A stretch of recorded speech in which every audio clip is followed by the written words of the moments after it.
Olá, alunos do nosso curso Tópicos Especiais em Engenharia Elétrica. Bem-vindos à nossa aula 2 deste curso. Esta aula 2 tem o nome de Sistemas de Controle.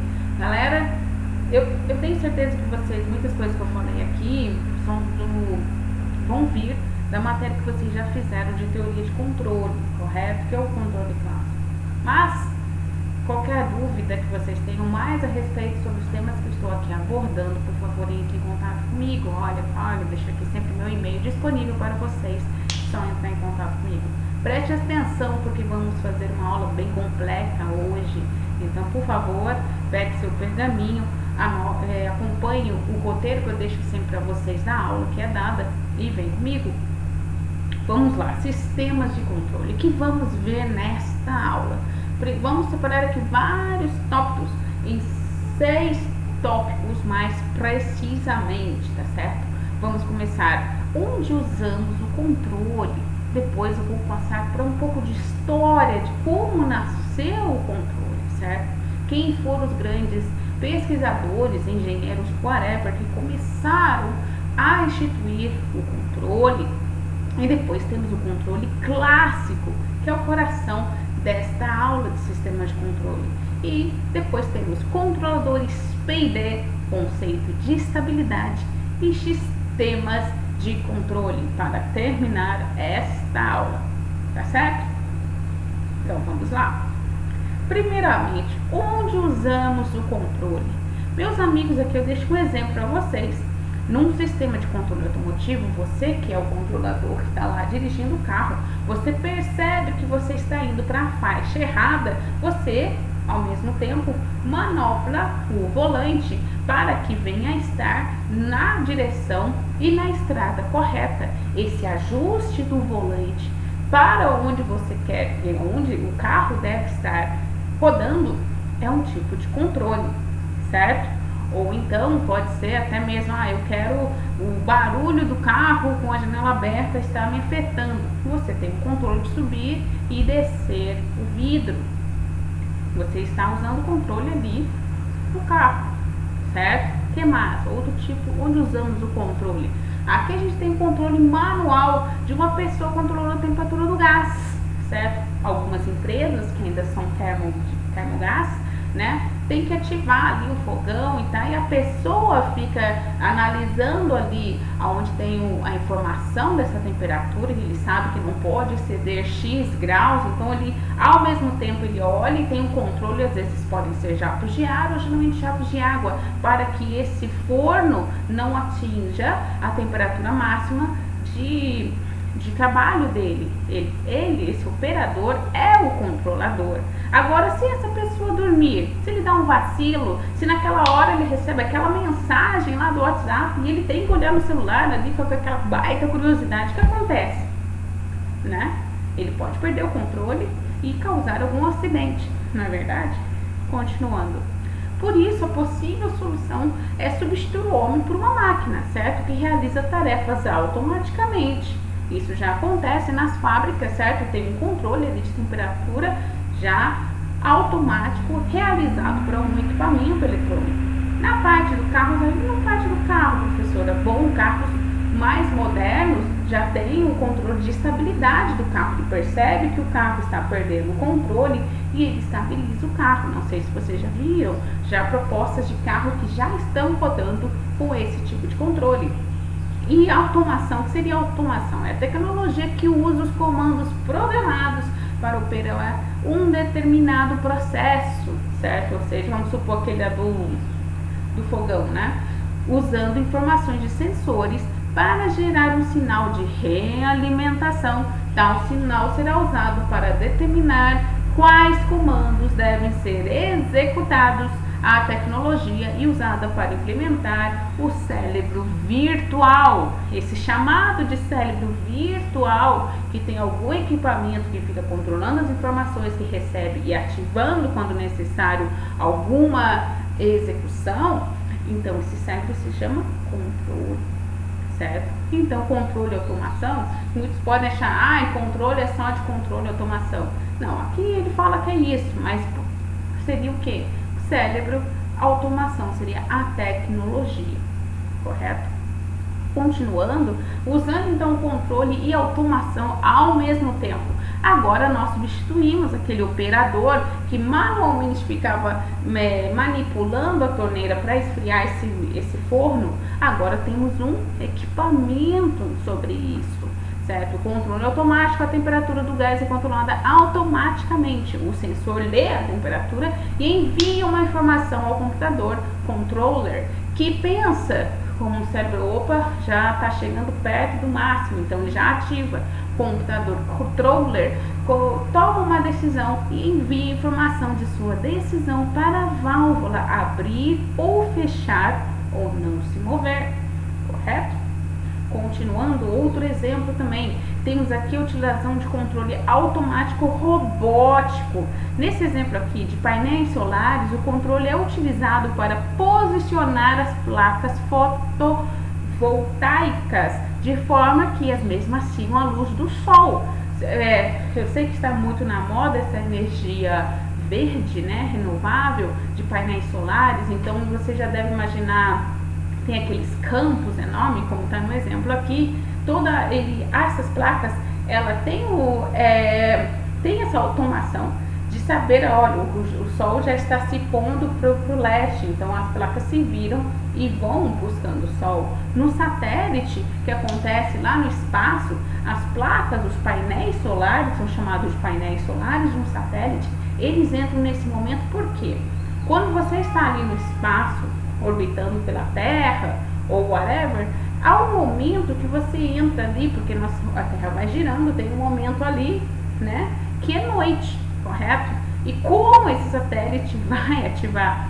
Bom, ele vai ativar com a energia que ele absorveu das placas, ou seja, quando ele vem para a parte que ele está em direção ao Sol, as placas se viram até ele por esse tipo de controle automático robótico para que se recarreguem, correto? Por isso que muitos satélites têm as placas solares, entendeu? E também controle robótico a gente tem também em robôs. Aqui a gente tem um exemplo do Wall-E e da Eva, que são robôs que estão comandados para fazer certos movimentos automaticamente, correto? O que mais? Outros exemplos que temos aqui, a utilização de controle automático humanoide, aqui já é diferente, entendeu? Ali no caso do slide anterior, o robô está programado para fazer tais coisas. Você já deve ter esbarrado naqueles robôs agora que está na moda de limpar a casa, né? Ele fica ali, bate na parede, ele entende que é um obstáculo, então ele mesmo volta e vai tentando achar o caminho livre. Agora, um robô humanoide, eu operando na interface, pode ser do lado ou até agora também com as facilidades de Bluetooth, 4G, longe dele, eu ativo com os meus comandos e o robô se mexe sozinho. Muitas operações são feitas assim agora. O médico está lá nos States fazendo algum curso e se o paciente precisa de uma operação urgente, a operação é feita por um humanoide, entendeu? O médico está vendo todo ali na tela, todos os sensores, todos os monitores, e ele vai mexendo e esse sinal chega lá no outro lugar, esse humanoide, esse braço robótico movido pela pessoa também é ativado e faz os movimentos que a pessoa comanda, certo? Então a engenharia de controle, ela é muito ampla e pode ser utilizada em diversas áreas. Na engenharia temos tanto ambiental, aeronáutica, biomédica, civil, elétrica, não é à toa que vocês têm um pouco de controle, né, na cadeira de vocês, certo? Que é obrigatório, aliás, controle 1 e 2, e mecânica, naval, química.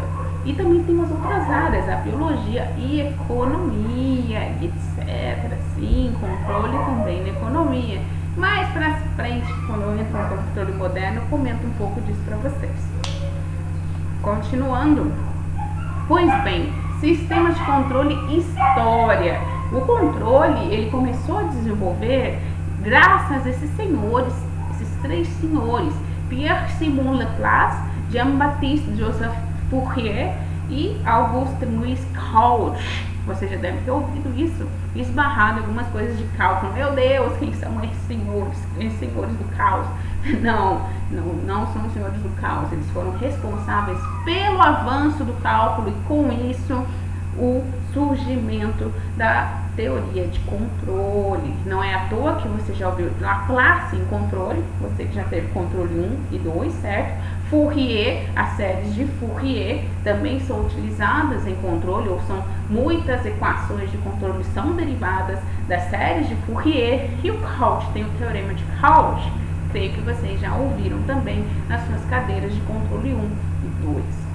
Mas foi a evolução industrial, juntamente com esses senhores, lá no século XVIII, que com o desenvolver de processos industriais que se deu o impulso ao desenvolvimento das técnicas de controle.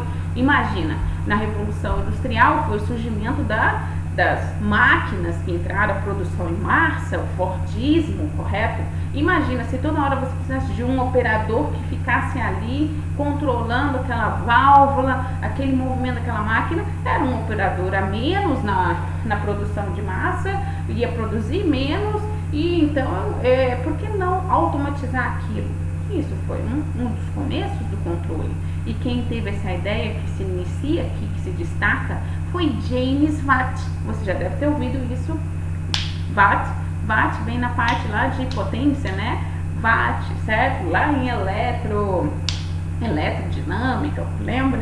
Então, porque ele criou o pêndulo de Watt. O pêndulo de Watt, que é essa coisa engraçada que você já deve ter visto aqueles filmes antigos, dessa época de Revolução Industrial, da Maria Fumaça, daqueles trens, certo? A carvão, controle da velocidade de uma máquina a vapor, correto? Esse controle de velocidade de uma máquina a vapor, ela compreendia quando essa máquina estava quente demais e abria a válvula aqui e começava a virar para que houvesse um resfriamento. Entende? E muitos desses controles evitaram também alguns acidentes. Foi uma época que teve muitos acidentes, porque dessas máquinas eram todas máquinas de calor, né, a vapor, termodinâmicas, e os operadores tinham muito acidente. Mas com o controle também esses acidentes, alguns acidentes foram evitados, certo? Continuando um pouco mais de história, veio também depois Maxwell. Quem conhece Maxwell, as chamadas equações diferenciais, não se desespere com ele, com análise do comportamento dinâmico dos sistemas de controle. As equações diferenciais, grandes pepinos, dores de cabeça, equilíbrios mentais que acontecem no cálculo 2. Bom, eu não sei se aqui é o cálculo 2 que vocês tiveram equações diferenciais, mas eu sei que muitas pessoas têm um probleminha com isso, na análise de sistemas dinâmicos. Por isso, galera, se vocês têm alguma dificuldade, alguns temas aqui, não adianta ficar escondendo eles, ou então, eu colei naquela prova, passei. Meu filho, lá na frente, como te disse, todo conhecimento são várias peças de quebra-cabeça. Em algum momento você vai precisar daquela peça.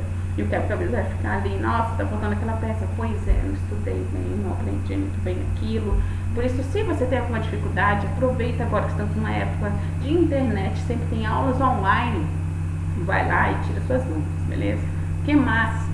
Continuando na história do sistema de controle, temos Huth e Hershey, que é o controle primitivo. Né? Eles desenvolveram técnicas que permitiram determinar diretamente a estabilidade daquele controle. E aí, já entrando no controle clássico, temos o Black, esse senhor aqui, ele descobriu a realimentação negativa em malha fechada. Huth e Hershey, eles trabalharam em malha aberta. Aqui já o Black, ele já trabalha em malha fechada, certo? Continuando. E agora, já em controle clássico, temos esses três senhores que são dos grandes pilares do controle clássico. Cadeira que vocês já nessa altura do campeonato já tiveram. Controle 1 e controle 2, que vocês aprendem ali, eu dei uma analisada na ementa, é controle clássico, certo? Temos o Bode, quem conhece o diagrama de Bode, quem não conhece o diagrama de Bode, temos Nichols, né? Temos também o diagrama de Nichols e temos o Evans, certo? Foram os métodos para projeto de sistema de controle do controle clássico, correto? Continuando, controle clássico. Bom, controle clássico, vamos falar um pouco sobre ele. Ele surgiu a partir dos anos 1930.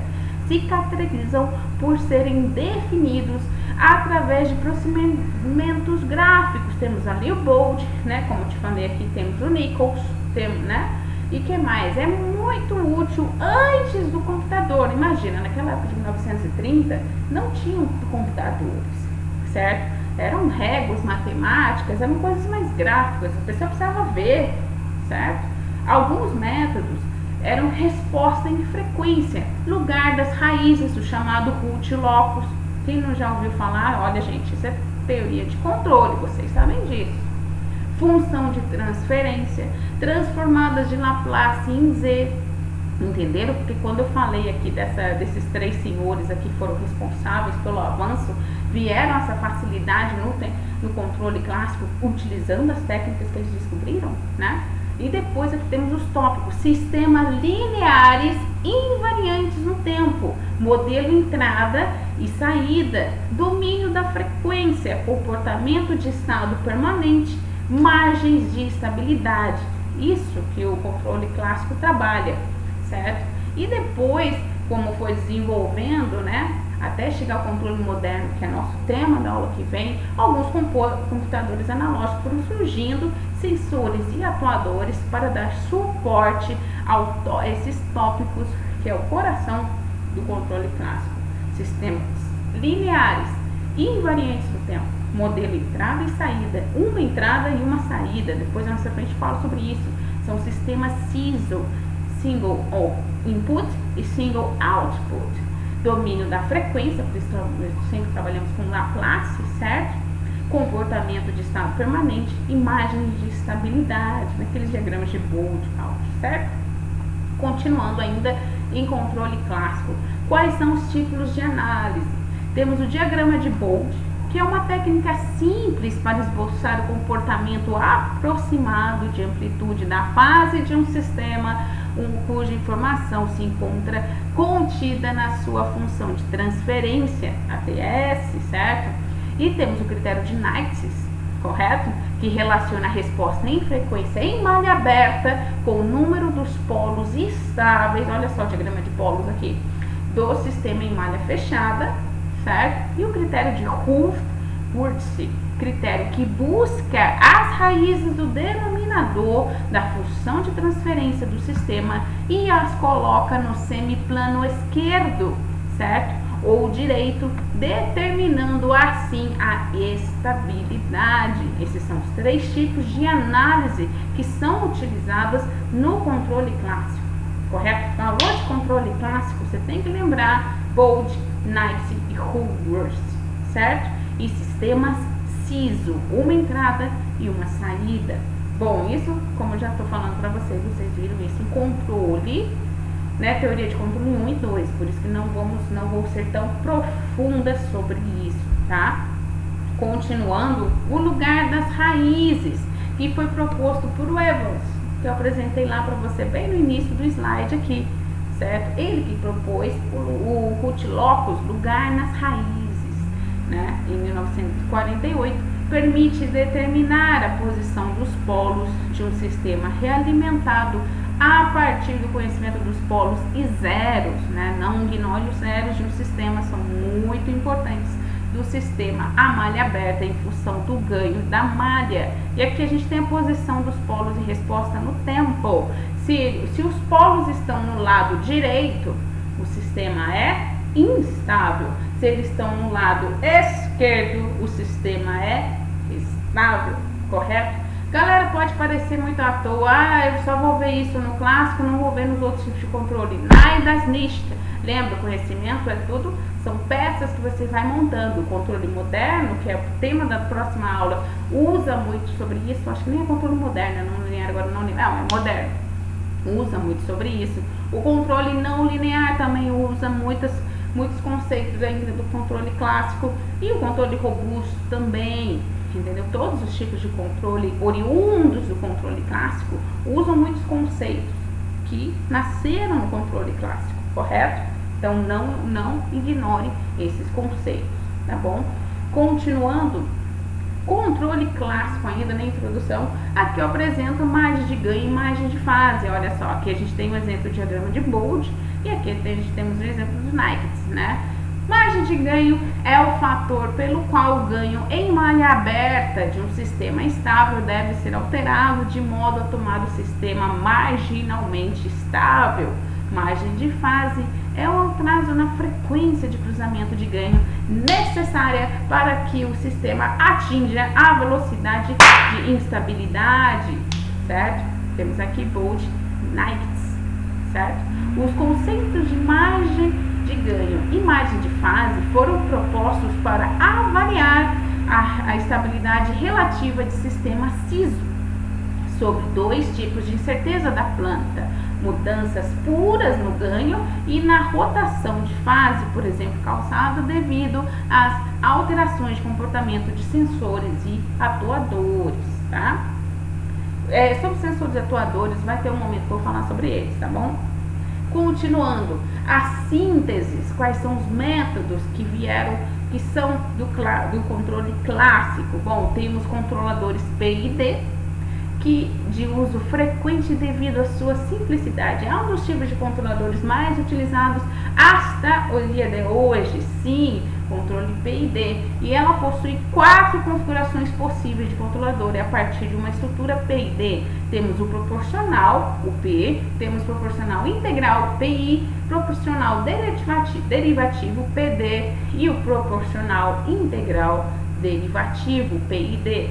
Galera, isso vocês aprenderam na teoria de controle 1 ou 2, não sei qual uma das cadeiras, mas se vocês não aprenderem isso, mais gosto, então, que vocês tiverem na parte de controle, porque isso é o coração, isso é realmente o heart do controle clássico, controladores, PID, tá certo?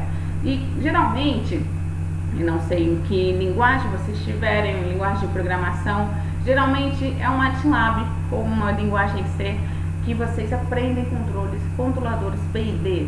Se você jogar na internet, você vai ver lá, tem vários algoritmos já quase montados para que você apenas coloque seu modelo e você controle algo, tá? Quais são os objetivos de um controle PID?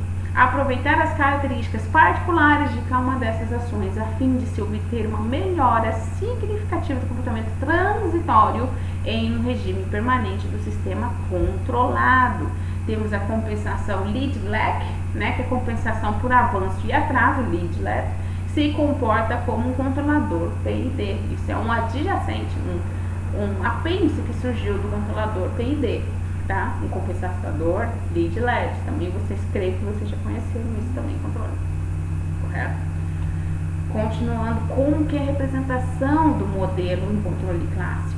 Bom, temos no domínio da frequência, já que estamos falando de Laplace, do Bode, tudo isso é domínio da frequência. É a função de transferência de um sistema que se indica por um G de S. Olha, tradicional, mas está em espanhol, professor, assim, para você ver que também é G de S. Não interessa a língua que você estiver trabalhando, é universal o negócio. E o consciente entre a transformada de Laplace do sinal de saída e a transformada de Laplace do sinal de entrada, y de S sobre U de S, né? Isso dá um G de S, correto? E aqui a gente tem a representação mais simplificada de como que é o domínio da frequência dessa representação da função de transferência num modelo do controle clássico, tá certo?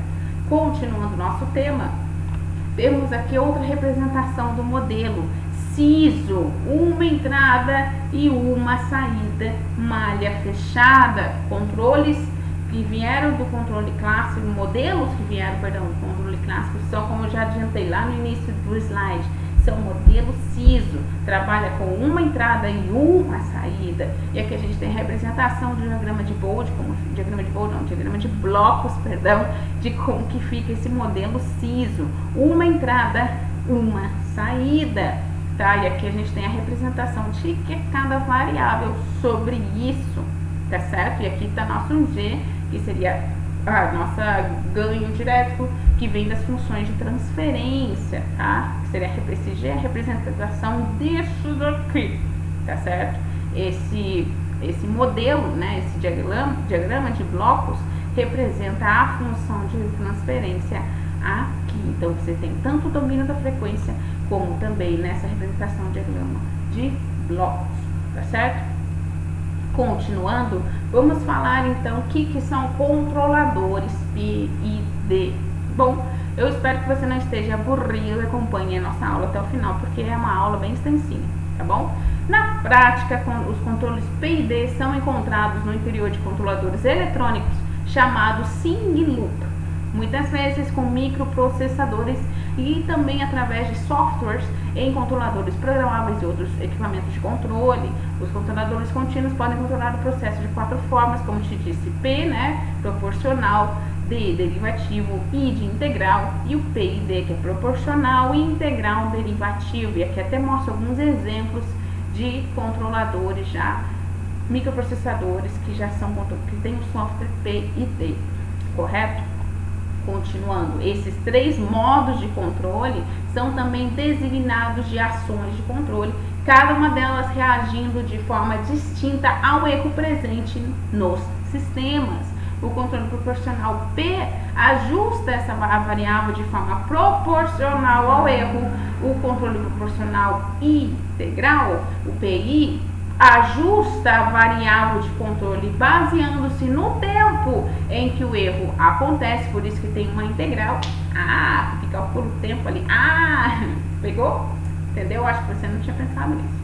Controle proporcional derivativo, PD, ajusta a variável do controle, tendo como base a taxa de variação do erro.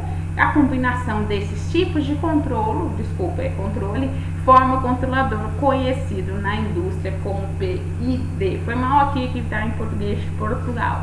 Continuando, e como que é esse algoritmo? O algoritmo do proporcional integral derivativo é o mais usado na indústria. Por isso que vocês têm teoria de controle 1 e 2 na cadeira de vocês, até como obrigatórias, porque o controlador PID é o mais usado na indústria. Ou é o engenheiro elétrico que está ali habituado para mexer naquele software ou naquele hardware, ou é um engenheiro de controle e automação, correto? Ou também até um engenheiro de computação.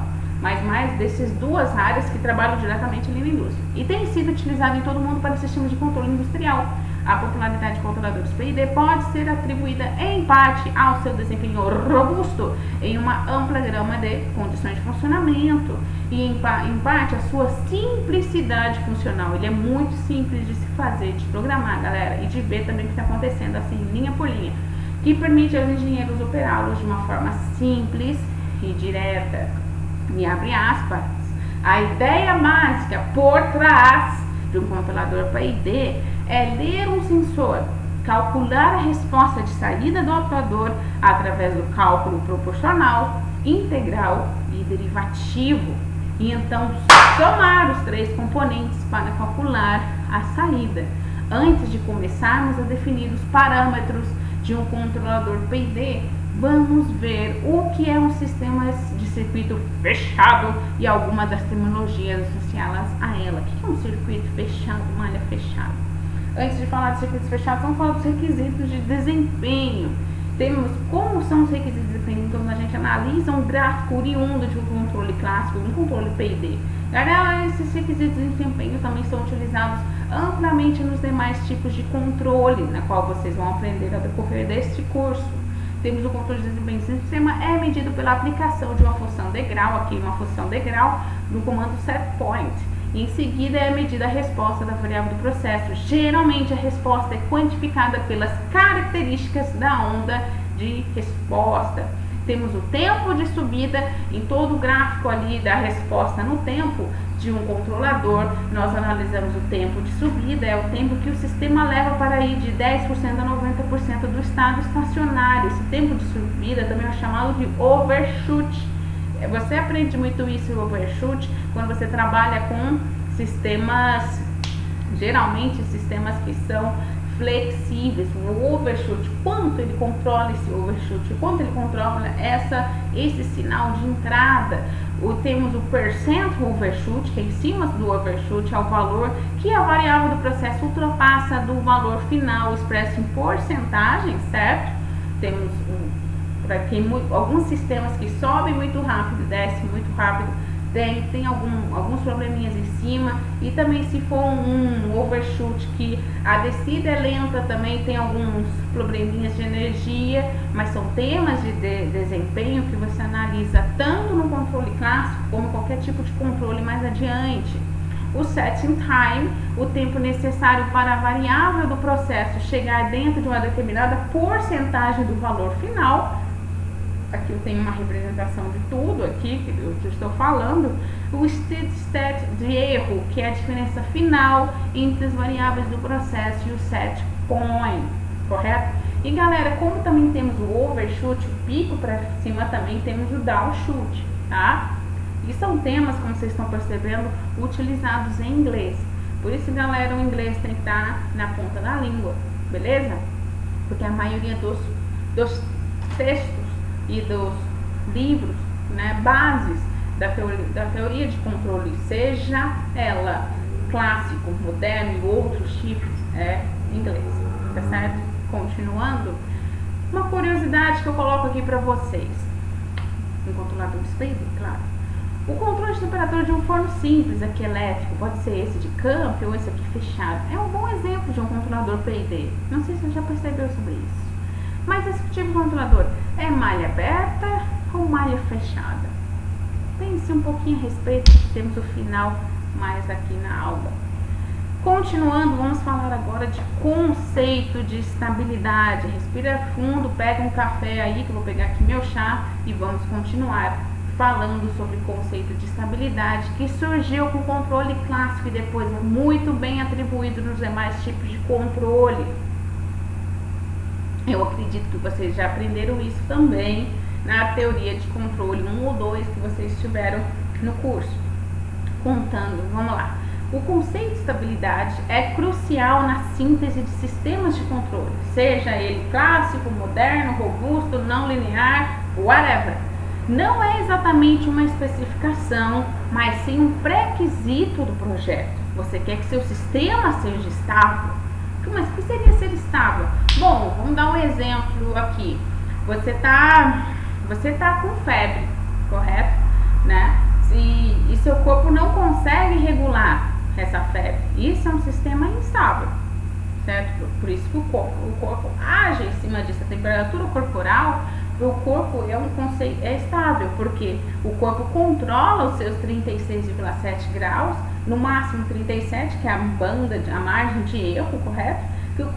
Que a mente, nosso corpo entende que seu sistema está estável. Agora, se passa de 37 graus, ele está instável, por isso que o corpo manda sinais para que você veja, olha, alguma coisa está errada, alguma coisa está errada, alguma coisa está errada, correto? Agora, seria esse um exemplo que eu dou para vocês. Estabilidade robusta, o sistema é estável ou não, tá certo? Continuando, a localização dos polos em malha fechada fornece uma indicação do tipo de resposta temporal, né? A localização dos polos já mostra para você se o sistema vai ser estável ou não. E se ele já está, os polos já estão no lado direito, o sistema é estável, batata, é estável. Agora, se ele estiver muito perto, aqui, ele já estiver no lado direito, quanto mais longe do eixo imaginário, mais instável ele é. Se ele está um pouquinho mais perto, posso dizer que ele é neutro. Ele não é estável, mas ele tem uma facilidade de ser instável, tá certo? Continuando, um sistema é dito estável se a resposta temporal for limitada para qualquer sinal de entrada também limitado. A estabilidade robusta é um critério na qual, ao se projetar o controlador para uma determinada planta, essa seja estável para qualquer tipo de fator de incerteza, onde mantém o desempenho especificado, independente dos erros existentes no modelo do projeto e no modelo real e de larga variação dos parâmetros do sistema. Galera, falar em estabilidade robusta talvez aqui tenha sido muito precoce, porque estabilidade robusta é um dos conceitos que baseia o controle robusto. E agora você já entende que é utilizar o controle robusto, é que a estabilidade robusta, o desempenho, ele é mantido independente dos erros do modelo do projeto da planta real e também da variação dos parâmetros. Isso é uma estabilidade robusta. E esse tipo de estabilidade não é alcançada nem no controle clássico, nem no controle moderno. Por isso que veio o controle robusto, que vai ser abordado para vocês mais para frente. Tá bom?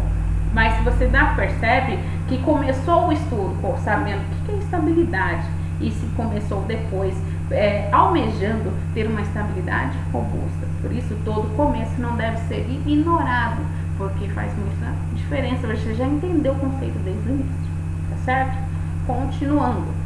Sistemas de controle, como que a gente afinal termina essa aula falando do nosso tema? Um sistema de controle é um conjunto de componentes interconectados que geram uma configuração capaz de prover uma resposta desejada pelo sistema. Assume-se que existe uma relação linear de causa e efeito para componentes do sistema que é linear. Por enquanto, tudo aqui clássico é linear, tá? E ainda não é linear. O sistema composto por componente que deve ser controlado, processo ou uma planta que você quer controlar, um componente que determina o controle, o controlador. Isso eu estou mostrando como se constitui um sistema de controle. Você tem uma planta ou um processo, você tem um controlador que vai determinar o controle da planta ou do processo, e temos o componente que realiza o controle, o atuador, certo? Por isso que tem a palavra atuador, porque ele atua. E temos o componente que monitora o sistema, o realimentador. Eu tenho que monitorar esse sistema, ver se está dando resultado, correto? Por isso temos uma realimentação. Continuando, os sistemas de controle são representados graficamente por blocos, tá? O bloco de um componente é sintetizado por um sinal de entrada, certo? Entrada, e que é modificado resultando no sinal de saída. Então, aqui temos exemplo, tem uma entrada aqui no processo ou na planta que vai gerar uma saída. A relação entre entrada e saída, input e output, que são controladores do controle clássico, CISO, né, uma entrada e uma saída para o componente do sistema, é assumida como relação de causa e efeito, correto? Continuando, o sistema de controle de malha aberta, ou seja, malha aberta não tem uma realimentação, utiliza um controlador ou um atuador de controle para obter a resposta desejada. Ou seja, eu dou uma entrada, tem um dispositivo aqui, um atuador ou um controlador, que vai aqui no processo ou na planta e já tem a saída. Isso é em malha aberta. Nesse sistema de controle de malha aberta, o controle ocorre diretamente sem utilização de realimentação, o feedback. A entrada expressa um valor desejado para a saída do processo, tá? Isso é malha aberta, open loop. Agora, em closed loop control system, que em malha fechada, utiliza uma medida atual, resposta do sistema para o seu controle. Aqui eu tenho uma medida, uma realimentação, correto? Este é um esquema de um sistema CISO, aqui também só uma entrada e uma saída, com realimentação de saída. Aqui eu tenho não só a saída, eu tenho uma realimentação que ele volta aqui e compara com a entrada do que ele está recebendo, tá certo? O que mais? Processo ou planta, que seria isso? Representa a parte do sistema cujo comportamento se quer controlar. Vou dar aqui o que cada quadradinho disso daqui quer dizer, caso você tenha esquecido um pouco das aulas de controle 1 e 2. Medidas de realimentação, ou saída do processo, que é convertida para a dimensão da entrada e realimenta o comparador. Comparador, como a palavra diz, compara o comportamento do sistema representado por todas as medidas naquele instante com a configuração de referência à saída desejada. Saída desejada, valor desejado para o sistema, representado pela entrada de seus terminais. E o controlador atua como guia, calcula as modificações que devem ser realizadas para levar o sistema ao comportamento desejado. O sinal que especifica tais modificações deve ser enviadas à planta. Assim que funciona um sistema de controle, tá? Bem bruscamente. Diagrama de blocos de um sistema de controle de malha fechada, que tem os exemplos, a entrada, sempre tem aqui um erro, né? Quando vem aqui na realimentação, o dispositivo de controle, o atuador que vai atuar em cima do processo da planta, e a resposta que vamos receber na saída. Em malha fechada há uma realimentação, que eu tenho um sensor que vê o que eu peguei aqui na saída e ele mede aqui para ver como que está aqui, né, comparado à entrada, correto?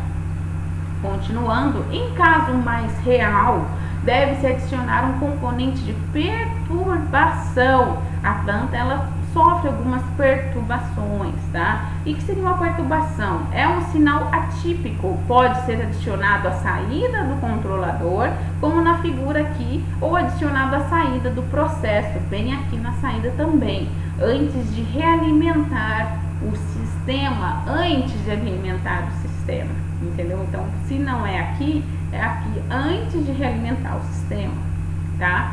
E vamos aqui terminando nossa aula e alguns exemplos. Até o fogão elétrico, como eu dei para você, a temperatura do forno de um fogão elétrico, ele é em sistema em malha fechada, meus amigos, porque eu preciso dessa realimentação, tá? Porque senão ele vai estar ligado e quando esquentar a resistência vai até o final e pode queimar a resistência. Por isso que ele em malha fechada, eu tenho que ver como está a temperatura dessa resistência. Eu não sei se vocês já perceberam, e tem momentos que ela esquenta, né, fica ali incandescente e de repente ela estabiliza, porque ela realimentou e viu, não, já atingiu a temperatura que eu quero, não preciso me esquentar mais, ou esse é meu limite, senão a resistência pode estragar. Por isso que é um sistema em malha fechada, meus amigos. Qual o objetivo? Manter a temperatura do fogão no valor ajustado para a temperatura de referência. Um sensor mede a temperatura atual, certo? E retorna para o comparador, que indica uma ação de ligar o aquecimento ou desligar o aquecimento, que é esse lance que eu te falei, você parece estar ligado a um... Mas aí você vê, esse lance que está acontecendo. E que seria uma perturbação nesse caso? Aqui a gente tem um exemplo bem legal do que mostra que seria uma perturbação nesse processo. A abertura do fogão, a abertura do forno pode ser considerado uma perturbação, porque ele está ali trabalhando a 150 graus, por exemplo, e você abre essa porta, já entra ar de fora que influencia, ele já não vai estar mais ali em 150. Aquele sistema que estava em 150 foi perturbado, ele vai ter que reagir em cima disso, correto? Tranquilo? E o exemplo 2, para terminarmos essa aula, a máquina de lavar roupas. Ele é em sistema aberto, malha fechada, malha aberta. Meus amigos, ele é em malha aberta. Por quê? Após a escolha do tipo de lavagem, né, tem vários tipos de lavagem ali que você escolhe, correto? A máquina realiza uma sequência definida de operações que irão resultar na lavagem, correto? Cada tipo de lavagem tem uma sequência de operações pré-definidas. Não sei se você já viu, é a mesma coisa. Você colocar, se for cobertor, se for roupa de ginástica, roupas brancas, delicadas, ele vai fazer toda a sequência da mesma de outra. Só que aí ele só muda um pouco. Se for cobertor, tem que ter uma potência maior, porque é maior peso. Se for roupas delicadas, ele já gira mais suave, mas é tudo em malha aberta, como funciona uma máquina de lavar roupas. Acho que você não vai mais ver um forno elétrico, nem uma máquina de lavar roupas da mesma maneira que você via antes, certo? Bom, galera, esse foi nossa aula 2, sistemas de controle, onde eu apresentei para vocês bem brevemente toda a história de como surgiu o sistema de controle, para que surgiu e onde utilizamos um pouco de controle. Apresentei para vocês na aula sobre controle clássico, o grande controlador PID, que é o mais tradicional controlador utilizado nas indústrias e que certamente vocês já aprenderam nas suas cadeiras de controle 1, controle 2, tá? Na próxima aula venho dos tipos de controle mais legais, que eu acho particularmente o controle moderno, como que surgiu, quem impulsionou essa área. Meus amigos, vai ser uma aula bem legal, que eu vou recomendar alguns documentários para que vocês assistam. Olha só, é para vocês assistirem, tá? Um super beijo para vocês e até a próxima aula. Tchau, tchau!